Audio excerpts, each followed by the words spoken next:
I'm the Clinical Community Outreach Social Worker for Hope House Memphis, right here in Memphis, Tennessee. And if you don't know what the Prevention Convention is all about, we're here to discuss all things related to HIV. And that includes ending stigmas, bringing awareness around the virus, and hopefully preventing new HIV infections within our communities. Also, if you're new to the Prevention Convention, please feel free to go back and watch our previous videos right here on YouTube. Subscribe to our channel, like our videos, and please let us know if you're enjoying this content or not, and let us know if there's anything you want to talk about. I'm open and willing to talk about anything related to this topic. It is my passion, and I hope to spread awareness to us all. Let's just get into it for today. Today, we're going to be talking about the art of disclosure, and how does one living with HIV or AIDS decide when it's time to disclose their status to another person? That is such a important topic, such a great question. But before we can answer this, we have to look at what disclosure really means. All right, so disclosure simply means sharing your HIV status with another person. Usually it's somebody that you trust, that you love, or somebody that you're engaged in intimate contact with. Just like the coming out process for a person who's a part of the LGBTQ community, it's very special for them. Coming out as HIV positive to somebody you love can be a very important adventure. You cannot truly know how another person's going to react to this news. However, you don't have to do this process alone if you don't want to. If you do choose to do it alone, that's great. Just make sure you're comfortable in how you share your information with that other person.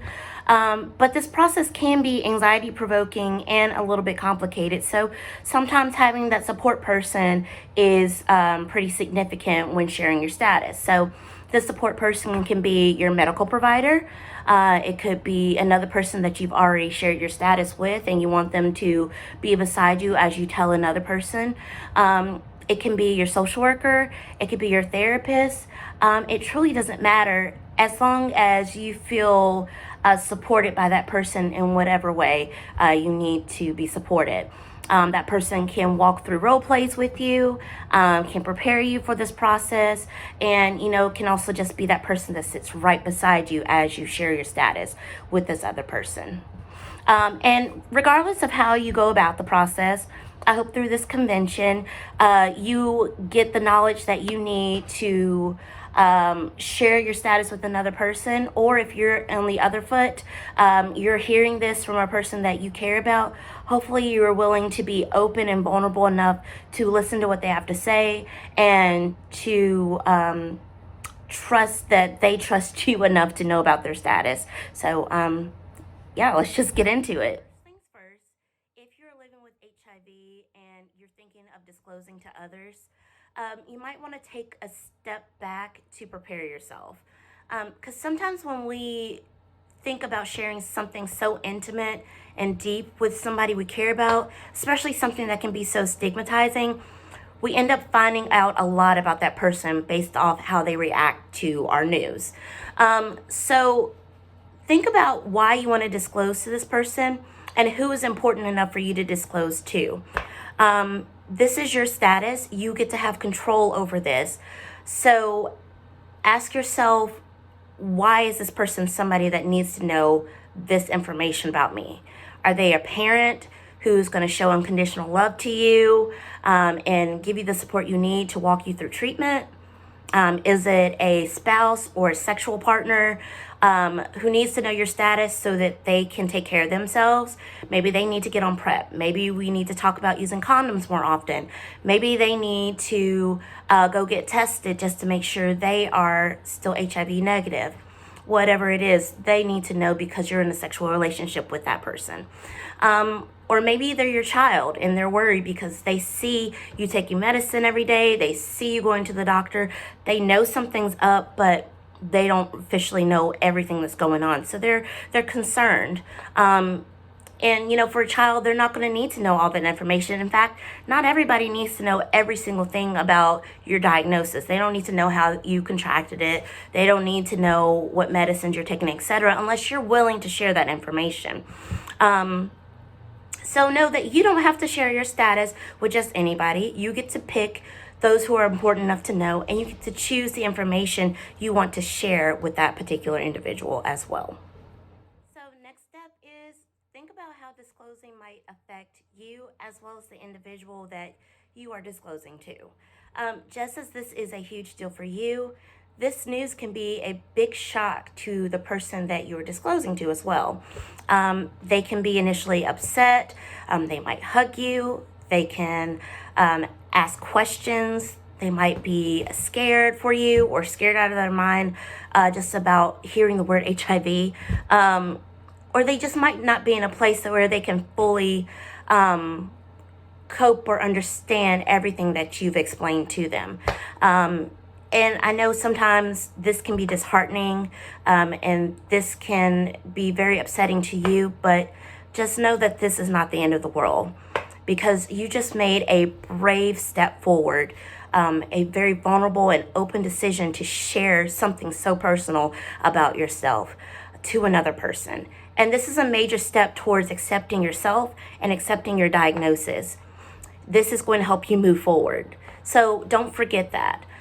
Give that person time to allow the message to sink in, just like it was probably important for you to give yourself time for your diagnosis to sink in for yourself. It's going to take some time sometimes for that person to take in that information as well. And give yourself space. Give yourself space to acknowledge what you have just told them. And just know that, it's okay however they reacted, because there's somebody out there who is willing to stand by your side regardless of what's going on. And hey, sometimes things go well through disclosure. And if things go well, then congratulations. That's amazing. That's awesome. You might now have a person who can support you during your treatment, somebody that you can confide in, and somebody to encourage you, or just somebody who will officially accept who you are, flaws and all. But understand that what happens with one individual is not going to be the case with another individual. People react differently all the time. So just take that into consideration. So next is, depending on how that person reacts to your news, think about how much you're willing to share about your HIV diagnosis.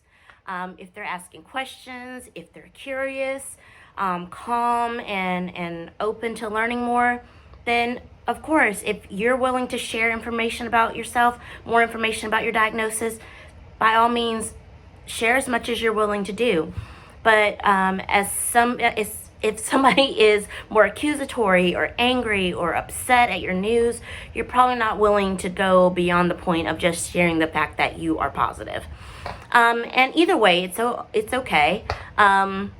Meet that person where they are, and, also take into consideration how much you're wanting to share, taking into consideration your feelings about somebody knowing too much or too little about your diagnosis.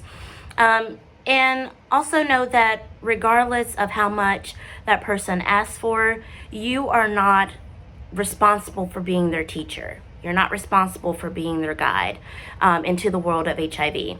They have to do their own research, just like you probably did your own research when you found out about your diagnosis. So give them resources. You can be their resource if you choose to share information beyond what you've given them initially. But share information about different websites online that they can go to, like hiv.org or the Well Project. You can connect them to your medical provider, schedule an appointment so you both can sit down and they can ask these important questions to your medical provider, so you don't have to be the one that's explaining all this by yourself. You have a support person in the room who can answer whatever they have questions about.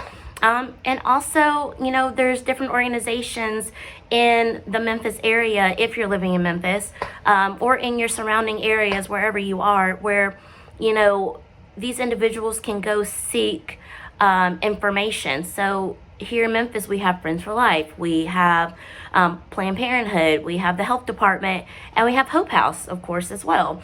And Hope House, also you can connect them to these videos right here online. Have them like and subscribe Hope House Memphis on YouTube, and they can watch all the videos in the prevention convention. Get educated that way. So you do not have to be that person's voice of reason regarding HIV.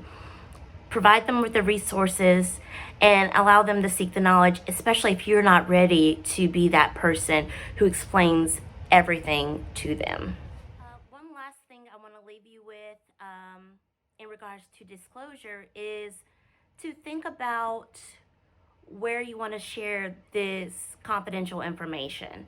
So as we discussed earlier, we don't know how a person's going to react to the news that you are living with HIV. And until they hear that information, you're not going to know. So find a spot in public where you can share your status in the event that things don't go well. And this might be the case with a sexual partner. Finding out that you may have acquired the HIV virus through a sexual relationship can lead to feelings of anger, of fear, and of hurt that can lead to physical or emotional violence. And we want to avoid that as much as possible. So sharing information out in a public space will protect you during disclosure. Find a place that is quiet and as confidential as possible, but a place where you can seek help if need be. Just like you needed support when you first learned about your diagnosis, understand that your partner might also need the support that you received when you got your diagnosis. So allow them to ask questions if it's safe to do so, of course. Refer them to sites and resources where they can learn more about HIV. Again, there's Planned Parenthood, the Health Department, Friends for Life, and Hope House. I know, shameless plug. Introduce them to your medical provider. Introduce them to testing facilities where they can get tested right away. And, they can get information straight from somebody who can educate them right there on the spot about the HIV virus.